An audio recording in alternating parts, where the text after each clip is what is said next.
Una vida que nunca ve el sol, que no conoce el contacto humano, rodeada solo por las sombras de los guardias. Uno de los criminales más peligrosos de El Salvador está detenido bajo estas condiciones en una prisión de máxima seguridad llamada Secot. Un hombre al que no se le permite el más mínimo contacto con otros presos, vive un aislamiento tan severo como la crueldad de los crímenes que cometió en el pasado.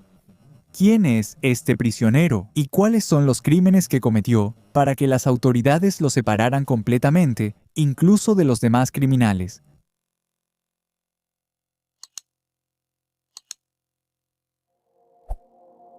La paz de Dios sea con ustedes, seguidores del canal, ¿sabías? Describir el Secot simplemente como una prisión no es suficiente. Es una enorme fortaleza diseñada desde cero para ser un centro de seguridad destinado a aislar al criminal más peligroso de El Salvador, completamente del mundo exterior. Este lugar, que fue construido durante el mandato del presidente Nayib Bukele, tiene un solo objetivo: reducir a cero el poder de las pandillas que sembraron el terror en las calles durante años, controlaron los barrios y asfixiaron la vida pública de la gente. Es decir, el Secot no existe solo para encarcelar a los criminales, sino para desmantelar el sistema del crimen desde adentro. Detrás de los muros impenetrables hechos de concreto y acero, se encuentran los nombres principales de las organizaciones criminales que vivieron en el país y lo convirtieron en una pesadilla durante años. Estos no son prisioneros comunes, sino las personas que están al mando de estructuras que se apoderaron de los barrios, causaron la muerte de inocentes y hicieron que el pueblo viviera en un ambiente constante de terror. Normalmente, todos en un lugar como este son extremadamente peligrosos, pero incluso en Secot hay un nombre que cambia las reglas del juego. Aquí comienza la parte escalofriante de la historia. Hay una persona entre los prisioneros que hace temblar a cualquiera que lo conozca con solo mencionar su nombre, porque esta persona no es solo un prisionero más encerrado como los demás. Su influencia en el pasado, su fama y el miedo que creó, siguen vivos hasta hoy. El aislamiento que las autoridades le imponen, incluso de los demás miembros de las pandillas, no es solo una medida simple, sino que indica un nivel de peligro especial. ¿Quién es esta persona? ¿Y qué hizo para que su presencia con otros reclusos, en una prisión de máxima seguridad, se considerara algo tan peligroso? La historia de este criminal, quien es descrito como el más peligroso entre los peligrosos.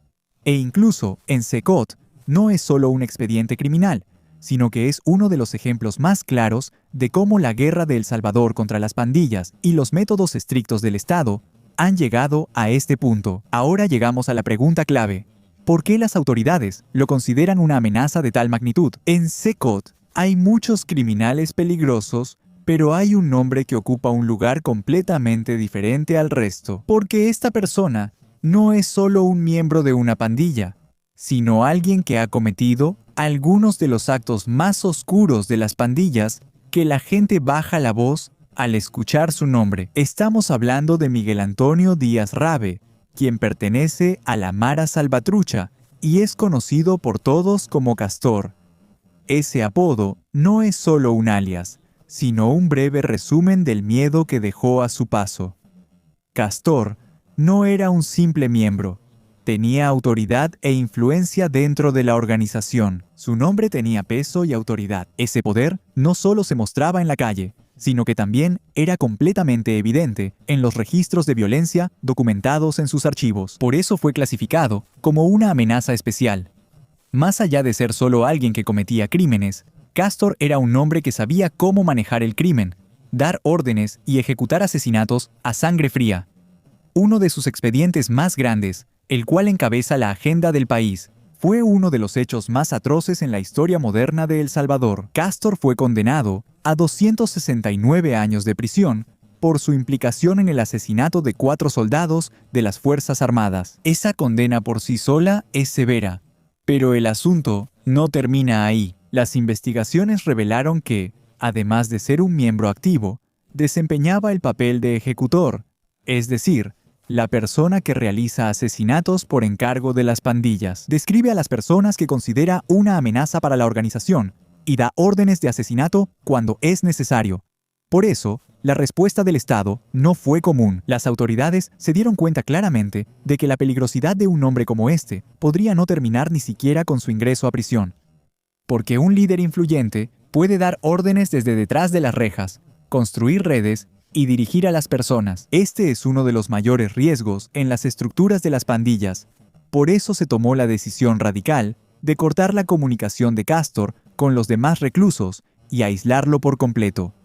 El objetivo era claro: evitar que demostrara poder, diera órdenes e impusiera control incluso dentro de la prisión. Pero ¿cómo llegó Castor a este estado?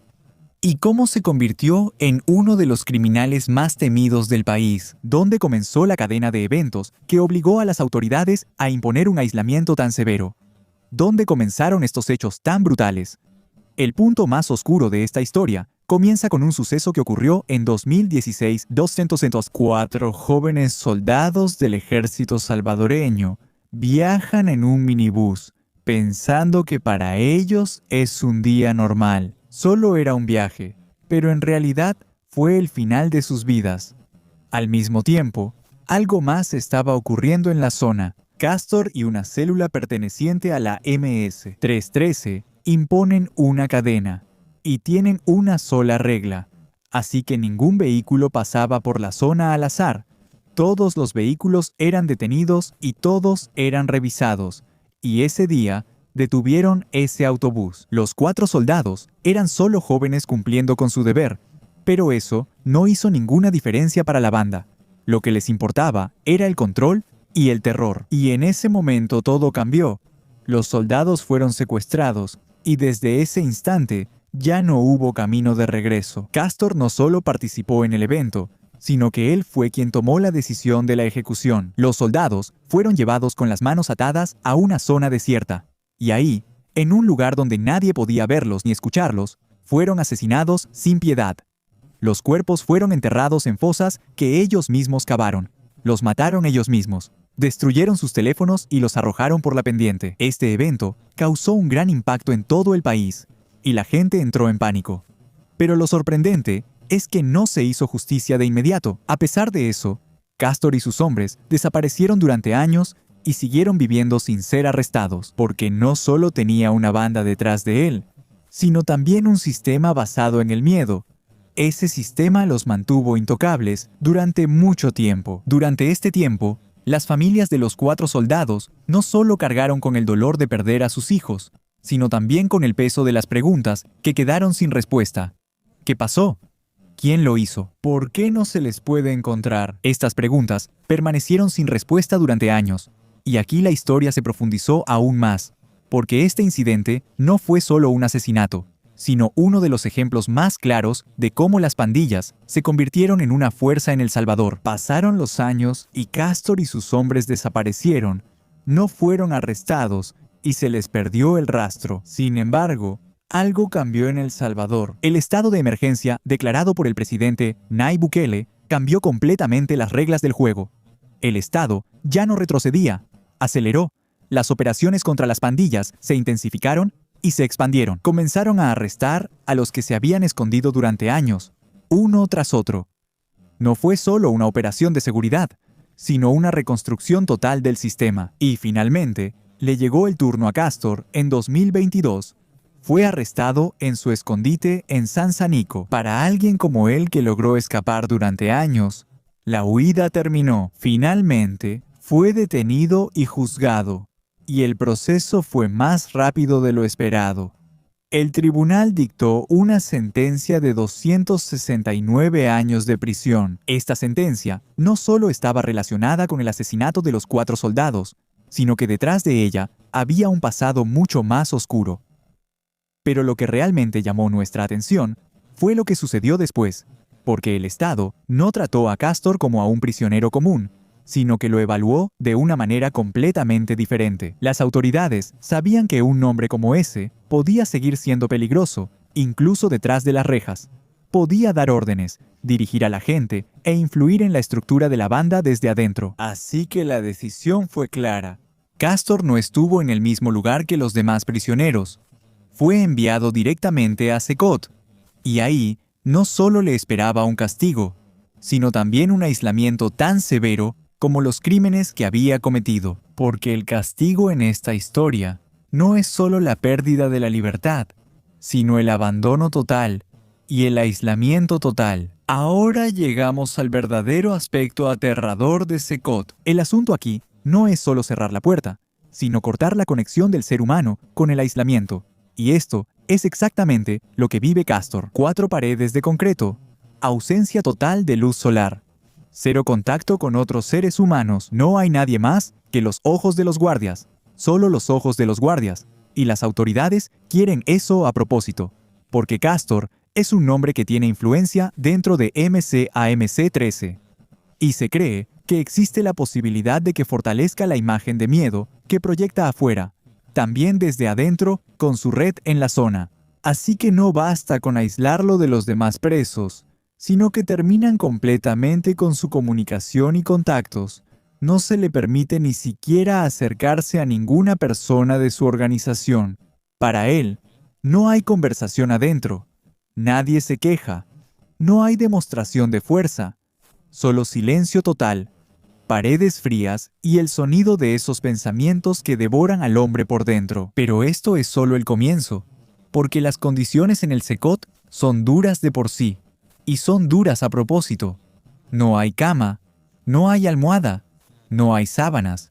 Los presos duermen sobre plataformas de hierro con su ropa interior y solo una camisa. En invierno, el frío se queda pegado dentro de la celda, y lo único que te protege es el calor que produce tu propio cuerpo. Se dice que el régimen aplicado a Castor es aún más severo, ya que algunas concesiones están totalmente prohibidas. Se dice que la ración de comida se reduce por razones disciplinarias, y si hay comida, el tenedor y la cuchara se consideran un lujo simple. Arroz, frijoles, huevos cocidos y un poco de pasta. Eso es todo. Y en algunos días, habla sobre la posibilidad de no dar comida nunca como castigo dentro de la celda.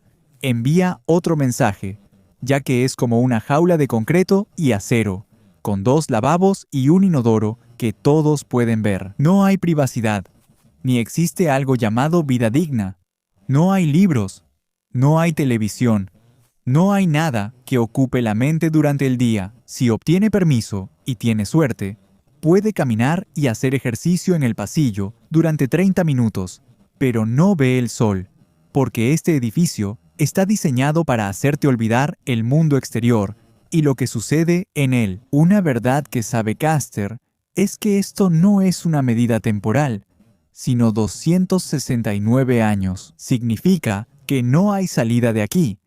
No hay esperanza de que la puerta se abra algún día, ni expectativa de ver el cielo afuera algún día. El objetivo de Sukkot es hacer que el prisionero sienta exactamente esto.